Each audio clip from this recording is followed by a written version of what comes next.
Hello. Yesterday's makeup. I got kids everywhere. But I'm gonna flip the screen here.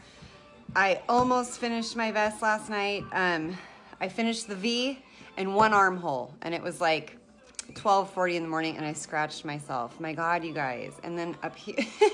Anyway, I'm gonna flip the screen here because I'm picking up stitches on the final armhole, and so many questions about how I do it, so I'm not really gonna explain much. I'm just gonna flip the screen while I do some of my stitches.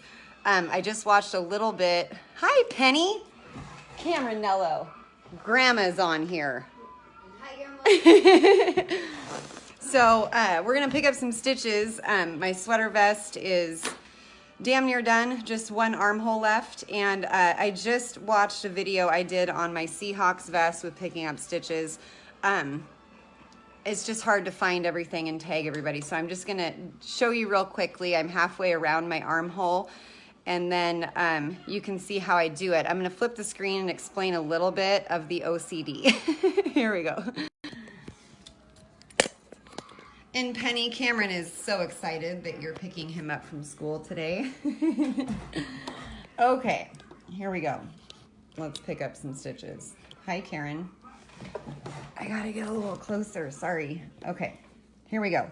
Okay, so here's let me just talk about the OCD. So I'm at a section where I don't have decreases, so it's just a straight little section here, but as I get to like here, you can see where the taper started. So when I'm picking up stitches, I pick up way more than most people because I like my stitches super tight and close together. So I'm just gonna start going here. So what I do is wherever there is a vertical line, I go in between every single vertical line, whether it's a full stitch or not. So hi Terry. So I'm gonna go in here and I'm gonna knit that one. And then I literally just look for the next vertical line. You see it right there? Every little hole gets a stitch. You should stick your face under there so Grandma can see it. I got kids hanging over my shoulder. Late start Wednesday, folks. The kid doesn't start school till 11:45. Okay, so as you can see, every little hole gets a stitch. Let me see if I can get it up. Okay, so every time, see the purple vertical line? Every time there's a vertical line, that's two more right there I'm gonna do. So mine are, some people space them out a little more. I don't like that. I don't want one little hole because when I buy a sweater at the store, it doesn't have little holes where the ribbing is. So this is how I do it. I mean, I picked up 100, so let's just talk about that. Picked up 159 stitches on my V. Okay, you guys, this V. Okay, so I'm gonna talk about this because someone was asking. It was Leah Marie. Okay, so I talked about this yesterday in a video I did. Every sweater vest I've ever seen, I have not liked where the V is. I need a nice sharp V. Thank you, Cynthia. Hi, Jennifer.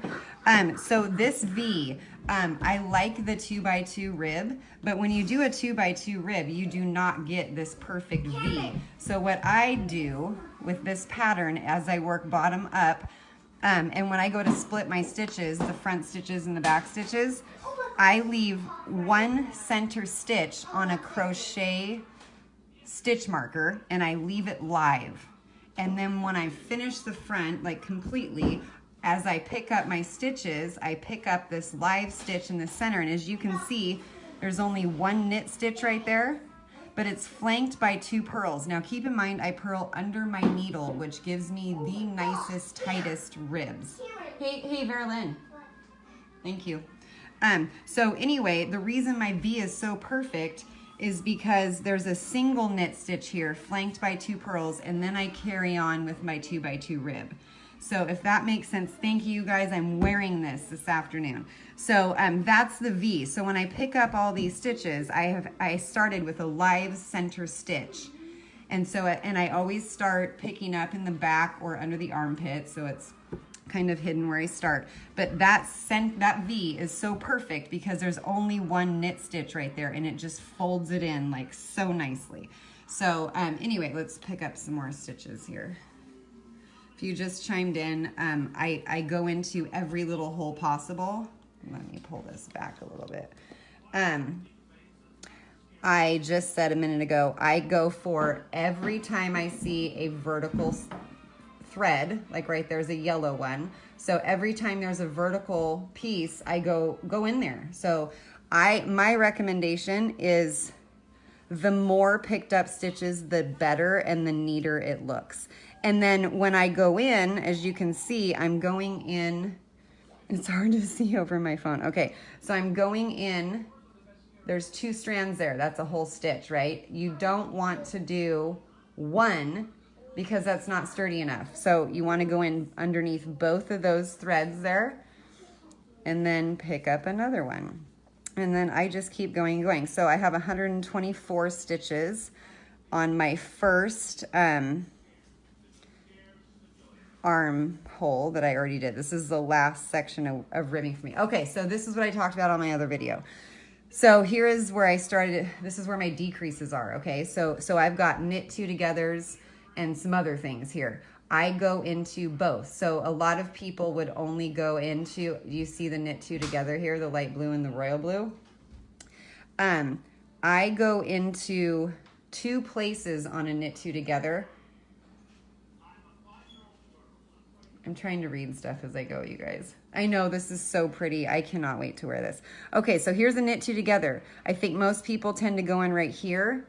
Too big of a gap for me. So I go in at the top of the knit 2 together, as well as the knit 2 together. And I don't grab both the stitches that were knitted together, just the top one. We just need 2 strands. That's my rule. I need 2 strands, and then I carry on. So anyway, another knit 2 together. So we go in the top part of it and the bottom part of it. And as you can see, I'm going to show you here in a second how close together. I mean, my cast-ons are very nice like this as well, but do you see? Look, you guys, look at that. Look at that. It's perfect. So my suggestion is, if you're wondering if you should go into a certain part, do it. The more stitches you pick up, the prettier the ribbing is. So, oh, I'm almost done here. Okay, so I'm just gonna keep going because I'm close and I don't wanna stop and pull the camera away. So once again, pick up more than not enough. That's my rule. Go into every little hole, because who wants a hole after all this work? I mean, this is all the finishing detail stuff that I love. So once again, there's a knit 2 together. So I'm gonna go in right there with the stitch that knitted the 2 below it together, and then I'm also gonna go into the knit 2 together. If you don't, you're gonna have a huge gap there, and I am not cool with that. Maggie, I know you need to come over. Hi, Pat. Fire up that jet, Maggie. Okay, so just keep going and going. And I do this is how I do it with every time I pick up any kind of stitches. I tend to pick up more than most people do, and I think that's how I get my nice tight ribbing. Plus, I highly recommend purling under your needle when you do your ribbing. I saw enough questions for me to go live right now with no shower.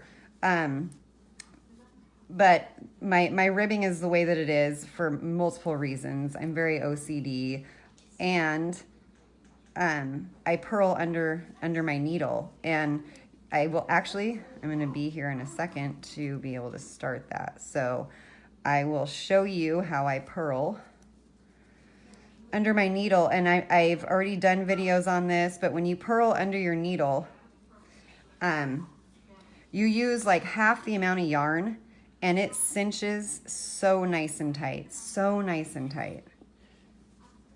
See, I go in holes that you're not even supposed to go in. I don't even care. It's got to be perfect. Okay, so we're here. Okay, so hi, Judy. Maggie, we're gonna have to go on a manhunt. Okay, so now I'm gonna do my 2x2 ribbing. Okay, now here's the purling. Can you guys see okay? Am I too close, too far away? So there's my knit 2, here's my purling. This is anything in the round. Okay, I'm gonna turn the screen on my face. Okay. Anything in the round that has pearls, I highly recommend, and Judy knows firsthand, I highly recommend purling under your needle.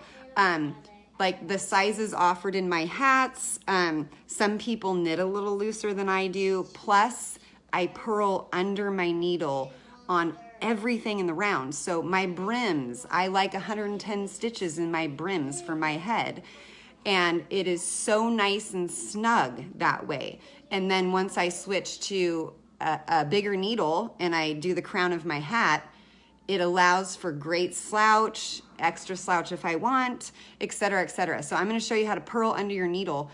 And I'm telling you, please try it. It is, I would never do a hat brim or ribbing with a normal purl. Never. You love the beanie? Thank God, because it's like making me look almost normal.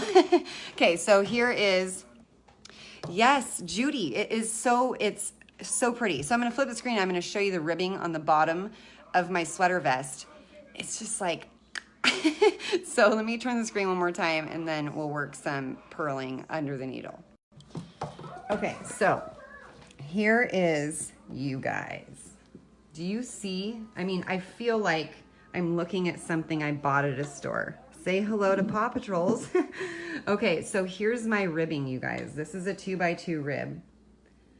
Oh, Cynthia, this would make the prettiest Georgia hat. Totally a cloche. Do it, please. The pooling would be much different in a smaller cast on. So here's my 2x2 rib. And look at when it's just laying there, you can hardly see my pearls. I want my ribbing like that because stuff gets stretched out. So let's work.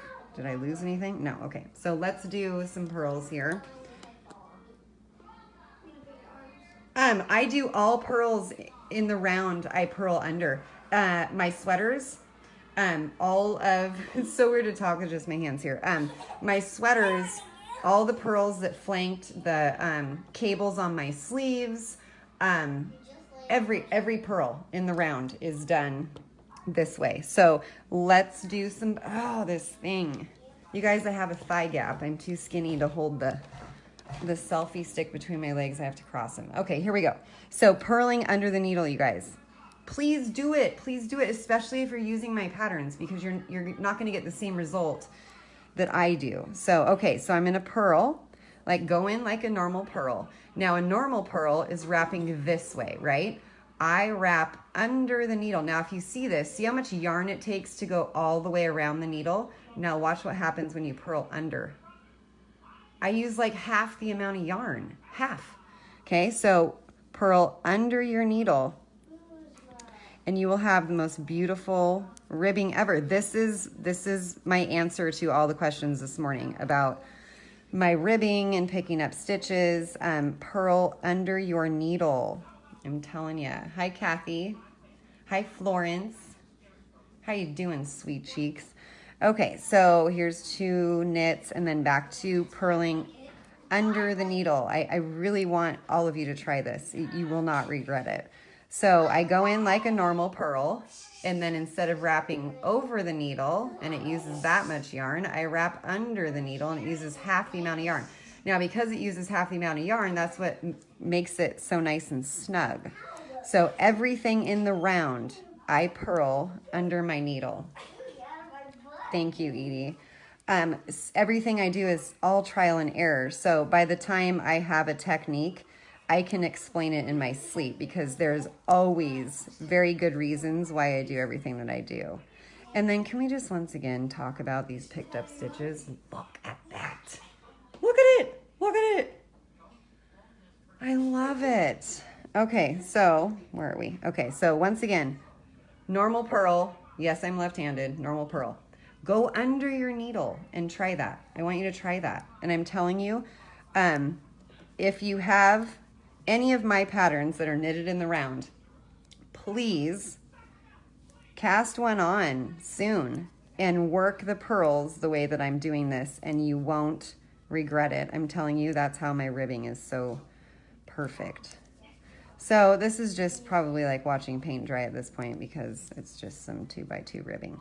But I'll go slow again. Normal insert under the needle instead of over. Now, if you're right-handed and this looks all crazy, just pay attention to the technique, not what direction I'm going in. So if I go over like this, that's a normal purl. Look how much yarn it uses, okay? When I go under, I use like half the amount of yarn. So knitting flat, Judy, no. I mean, you can. So let me stop here. Okay, so I do sometimes, when you knit flat, here's what's happening. When you purl under your needle, it actually twists your stitch. So for me, that's why it cinches it nice and tight. Plus it's using less yarn, so it brings things together better. But if you do this, Cynthia, I'm in Washington State. Where are you? I would love to hang out. So anyway, if you purl under your needle, knitting flat, hi Patrick, when you turn your work, you're gonna have to knit through the back loop. And I can't show you that right now because I'm not knitting flat. But anyway, Cynthia, my goal this year is to fly all over the United States and do knitting retreats and teach. So who knows, I might end up in Alabama or close enough to you where you can come. So anyway, you can purl under your needle knitting flat, but when you turn your work, you're gonna have to knit through the back loop of your stitches in order to twist them back the right way again. So I always recommend to people to try it knitting in the round first so that you don't have that added thing to remember. You can do it, and I do it quite a bit because I actually purl way faster going under my needle. I feel like I'm hog tying a hog when I go over my needle. It's just so much more work. I'm like lassoing the needle. When I go under my needle, it's so fast, so fast. So that's how I pick up stitches. That's why my ribbing looks the way it does. And I did show my V, and I talked about how I get that perfect V at the bottom. And that's with a single knit stitch that I keep live after I split all my stitches. So that's all I got. I've got to get off here and get some kids ready for school and off to their dad and all, and then maybe I'll get to take a shower. So that's all I got, you guys. I hope it helped, and if you have any questions, leave them in comments, and I'll talk to you later.